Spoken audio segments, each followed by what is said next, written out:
¿Qué tal? ¿Cómo están? Buenas tardes. 12 de la mañana, hora central europea previa. 48 horas quedan para que el miércoles la Reserva Federal suba de nuevo los tipos de interés, previsiblemente y contradiciéndose a sí misma. Había dicho la Reserva Federal que pausaría los incrementos de los tipos, pero ahora la mitad de los economistas encuestados por Financial Times, también por The Wall Street Journal, dicen que viene otra subida de tipos.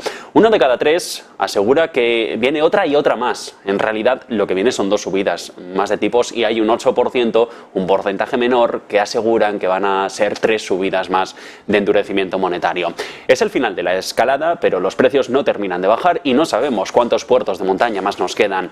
Esto es importante aquí porque la Reserva Federal lo hace todo para Estados Unidos, pero eso tira de los demás bancos centrales, nos encarece las hipotecas, los créditos, y cuando tenemos el dólar más caro, para nosotros nos encarece, por ejemplo, la gasolina. El petróleo más caro y la Reserva Federal el miércoles, política local para nosotros, mientras los hedge funds, los fondos de cobertura que especulan con el mercado, dicen ahora que son optimistas con el billete verde, que la caída de las posiciones largas en el euro se van al dólar porque la Reserva Federal subirá los tipos y porque lo que viene son encarecimientos de la moneda de aquella zona. Y se ve en uno de los gráficos recopilados por Bloomberg esta mañana. Es la primera semana en la que los fondos de cobertura van positivos con el dólar desde el mes de marzo, ya hace más de 6 meses. Incrementan posiciones cuando la economía se ve en Estados Unidos más resiliente, impulsando la posibilidad de que Jerome Powell mantenga sus pronósticos de política monetaria, al menos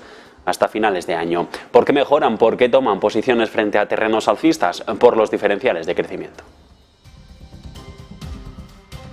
Día en el que acabamos de conocer también nuevas palabras, en este caso a esta orilla del Atlántico por el Banco Central Europeo, y nos llegan en este caso desde Eslovaquia. El gobernador de su Banco Nacional, miembro del Consejo de Gobierno del Banco Central Europeo, Peter Casimir, acaba de comentar que desea que el aumento de los tipos de interés de la institución la semana pasada, el jueves pasado, de 25 puntos básicos, sea el último, pero dice, de momento el sentido de la política monetaria no está claro en estos momentos, y dice que nunca hay que decir nunca a nuevos incrementos de cara y mirando a las reuniones que puedan venir hacia finales de año. Lo que se debe esperar de cara a las próximas previsiones de inflación y crecimiento económico previstas para diciembre y para marzo del año que viene son solo las que pueden confirmar, dice Casimir, que Europa se dirige en la senda correcta hacia un constante objetivo de inflación del 2% para el medio plazo. Sigue abierto el debate a día de hoy en el seno del Banco Central Europeo. Sigue abierto el debate, dice, sin respuesta sobre cuánto tiempo será necesario permanecer con los tipos de interés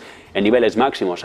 Tras la subida de la semana pasada se sitúan sobre el 4,5% para los tres índices de referencia para la moneda única. Por lo tanto, dice ahora el eslovaco, es difícil hacer apuestas, es prematuro hacer apuestas en el mercado sobre cuándo tendrán lugar los primeros recortes de los tipos, sobre cuándo habrá ese famoso pivote sobre los tipos en Europa, reiterando que el Banco Central Europeo lo que utiliza de momento, y sigue haciéndolo, lo hará también en el futuro, es un enfoque dependiente de los datos, ese data dependent del que habla tanto Christine Lagarde.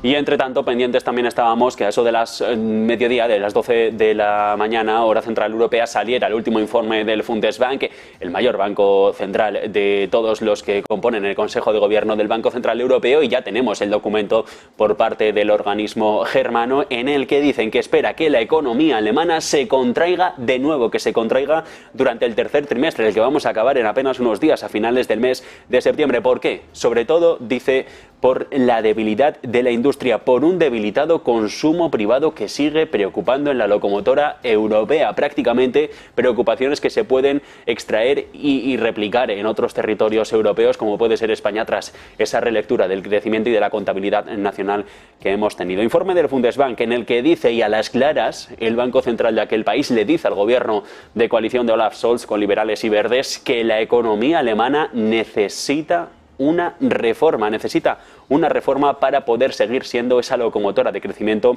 dentro del bloque comunitario. De momento, lo que se espera y más o menos con esas mismas previsiones de las que hablaba la Comisión Europea esa semana pasada en la revisión y en las perspectivas de verano del crecimiento económico en la Unión Europea, decía de momento, y sigue insistiendo el Bundesbank, en que a día de hoy lo que necesita Alemania es una reforma que se va a contraer en el tercer trimestre del ejercicio por la debilidad de la industria y también por una mala sensación que existe con respecto al consumo interno del país. Sobre la inflación, está hablando también de un problema provocado por un shock en los mercados financieros, una presión de precios que de momento está siendo inesperadamente persistente para la economía y que no está siendo tan volátil a los elementos más volátiles del mercado, valga la redundancia, como son la energía o los alimentos frescos, que el IPC está siendo mucho más pegajoso y que la subyacente se va a hacer mucho más pegajosa en lo que viene. Justifica también parte de la subida de los tipos de interés de 25 puntos básicos del Banco Central Europeo la semana pasada, diciendo que es una respuesta a una inflación, a un entorno inflacionista particularmente preocupante y que afecta también a Alemania, con una subida de tipos que de momento está siendo y está manteniéndose sobre unos niveles suficientemente restrictivos por el tiempo que sea necesario para conseguir que se vuelva al objetivo del 2%. Por eso dice, y de momento, que de cara al tercer trimestre del ejercicio Alemania se va a contraer. Lo dice el Bundesbank, el Banco Central alemán. Preocupación por el consumo privado y por una alta inflación, también por una política fiscal que dice a día de hoy sigue siendo inexistente de cara a recuperar parte del crecimiento en los sectores más dependientes de la economía alemana, como puede ser el de la industria. Informe del Bundesbank en un año de endurecimiento monetario durante el que se va acabando el fuerte repunte bursátil del ejercicio. Dice Michael Wilson, la voz autorizada de Morgan Stanley, que los inversores tienen ahora una perspectiva más negativa para los activos de riesgo y sobre el cómo lo van a hacer en 2024. Dice el estratega Wilson, de momento, que mantiene su visión bajista sobre las acciones, sobre la renta variable en el 23, a pesar del avance del 16% para el S&P 500. Aviva el debate con los clientes sobre si se ha evitado la recesión o simplemente se ha retrasado a 2024. Diverge así Wilson del resto, como Société Générale o BNP Paribas, que hace nada habían revisado al alza sus objetivos para Wall Street. El estadounidense sigue diciendo que el S&P se va a ir un 10% abajo antes del mes de diciembre. El caso es que de recesión se habla y ahora Nomura es el que alerta de una crisis mundial sincronizada. Así lo definen los estrategas de la nipona. ¿Cuál será la situación de las principales economías durante los próximos meses? Pronostican que tanto Estados Unidos como Europa, pero también Japón, vivirán una recesión leve, mientras que esperan un débil crecimiento de China. En Washington todo vendrá por una caída de la inversión empresarial derivada de las tensiones crediticias del sector bancario y por inflación. Ven señales alentadoras de una desinflación sostenida y una tendencia a la baja en el caso de la presión de precios sobre los servicios. Para Europa se habla en el informe de una recesión moderada de 3 trimestres a partir del tercero de este año, provocada por una caída de la inversión.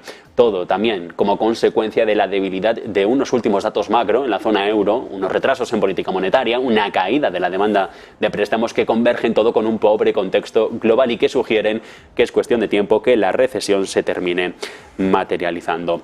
En Japón la actividad general ha sido mediocre, dice Nomura, en los últimos meses, producción industrial que ha caído más de un 2% en julio, con un margen negativo mayor del esperado y con pedidos básicos de maquinaria, excluidos los de barcos o compañías de energía eléctrica, un importante indicador del gasto de capital relacionado con la maquinaria, que disminuyen más de 3 puntos porcentuales. Consecuencia, el PIB real de Japón crecerá un 1,3 en el tercer trimestre del ejercicio, seguido de contracciones de 6 décimas para el cuarto y del 0,5 de cara ya a enero-marzo de 2024. Todo impulsado por una disminución de la inversión pública, la desaceleración de las exportaciones y un aumento reaccionario de las importaciones. Un crecimiento débil que es lo que vaticinan los estrategas de Nomura y en este caso para China. ¿Por qué? Porque rebajan el pronóstico anual, crecimiento del 4,6% desde el 5,1%, mantienen previsión para 2024 por debajo de esos 5 puntos porcentuales, que ya significa cierta ralentización de la economía para ese gigante asiático en vista de los números de las últimas décadas, con un inmobiliario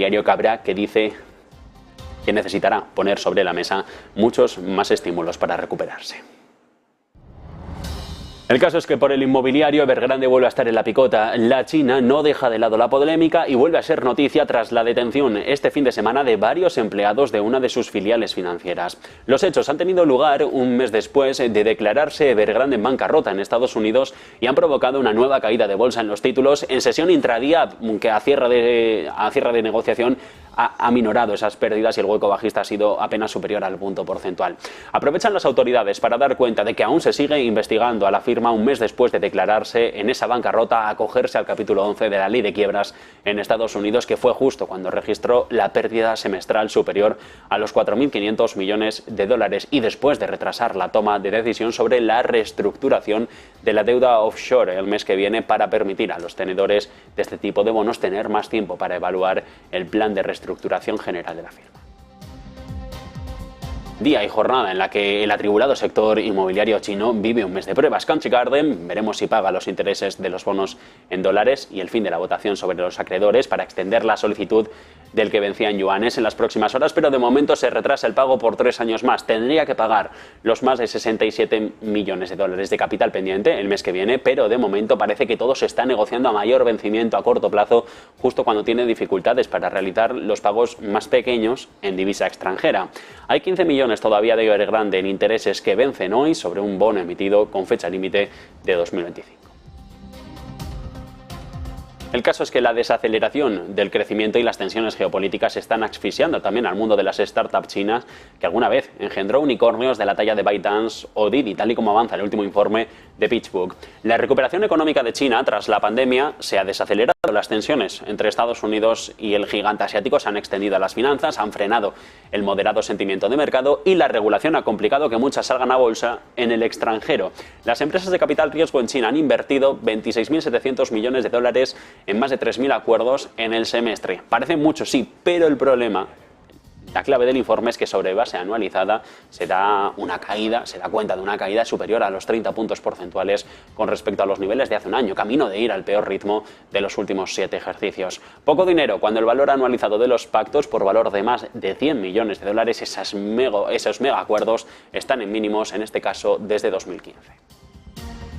Y ojo a la advertencia de lunes que puede que les interese. Europa podría volverse tan dependiente de China para las baterías de iones de litio o pilas de combustibles para 2030 como lo era de Rusia antes de la guerra de Ucrania, a menos que tome medidas enérgicas. Es lo que se ha filtrado de un documento de discusión entre los líderes comunitarios, al que ha tenido acceso la agencia Reuters, que da cuenta de la base de las discusiones sobre la seguridad económica europea, sobre la que virará la jornada de discusión de los líderes de jefes de Estado y de Gobierno en Granada a principios del mes de octubre. Si bien la Unión tiene una posición fuerte todavía en las fases intermedias y de montaje de la fabricación de electrolizadores, con una cuota de mercado que supera en el mundo el 50%, depende en gran medida de China para las pilas de combustible, para las baterías de iones de litio, cruciales para los vehículos eléctricos. Una dependencia extranjera que para 2030, para finales de década, podría obstaculizar seriamente las ganancias de productividad que la industria y el sector servicios europeos necesitan con urgencia y que podría impedir la modernización de los sistemas agrícolas esenciales para abordar también el cambio climático.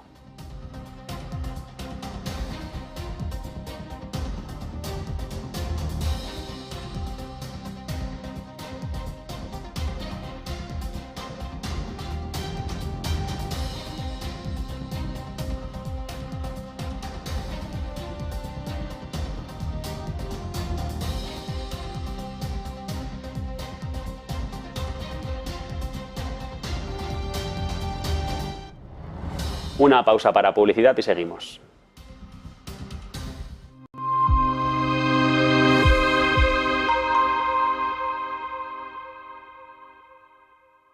¿Acciones o fondos ETFs? Estoy hablando con mi agente de bolsa. Pues hoy en día se puede invertir más fácilmente. Tu hijo tiene razón. Si quieres empezar a invertir, lo mejor es hacerlo con XTB. Aquí tengo todo lo necesario para tomar las mejores decisiones financieras. Hazte cliente de forma segura, rápida y sencilla.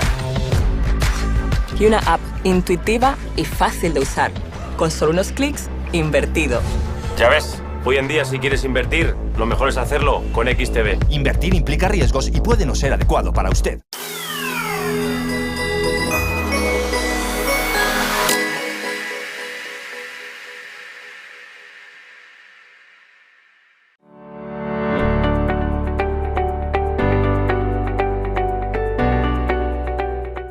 Ven al Torreón. Estamos en El Pardo, un espacio único en plena naturaleza. Disfruta de momentos de desconexión mientras saboreas la mejor gastronomía. Disponemos de 7 amplias terrazas y salones para todo tipo de eventos. Degusta nuestros exquisitos platos acompañados de una selecta bodega de vinos. A tu servicio, un gran parking y zona infantil. Abierto los 365 días del año. Cocina ininterrumpida desde las 10 de la mañana hasta las 12 de la noche. Haz tu reserva. Localizarnos ahora es más fácil. La economía a tu alcance. Empresas, inversiones, tecnología. Ya en la app de Movistar. Vive la economía. Negocios Televisión.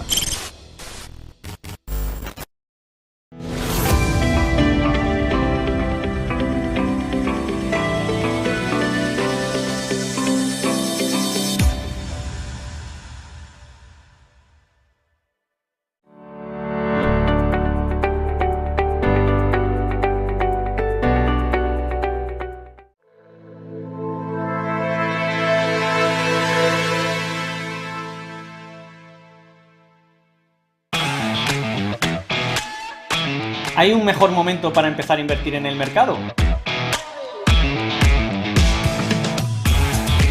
¿Hubiera sido lo mismo empezar a principios de 2020 que después de la caída del COVID? Probablemente no. Pues es lo que te vamos a contar en la Academia de Negocios TV con el último módulo de amplitud de mercado o Market Timing.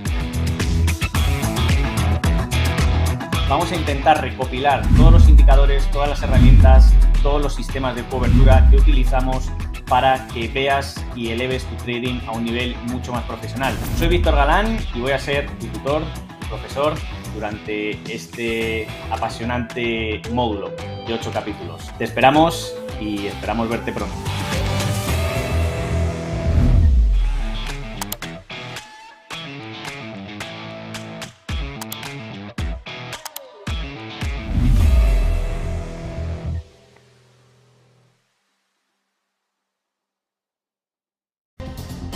Revisión de la contabilidad nacional española. Estadística deja sobre la mesa una subida del PIB del 1,3%. Se modifica la serie de precios corrientes con un alza superior al 1,5 porcentual. Hasta ahora había una gran expectativa. Se esperaba que la subida pudiera llegar a ser de 5 puntos porcentuales. Finalmente ha sido mucho más moderada. Eso sí, la revisión es suficiente como para situar a España cerca de los grandes países europeos en el ritmo de recuperación de la economía tras la pandemia. España fue el país que más PIB destruyó en la eurozona en 2020, sí, pero también fue el que más rápido se recuperó, hasta el punto de que ya en 2022 había vuelto a los niveles de actividad previos a la COVID.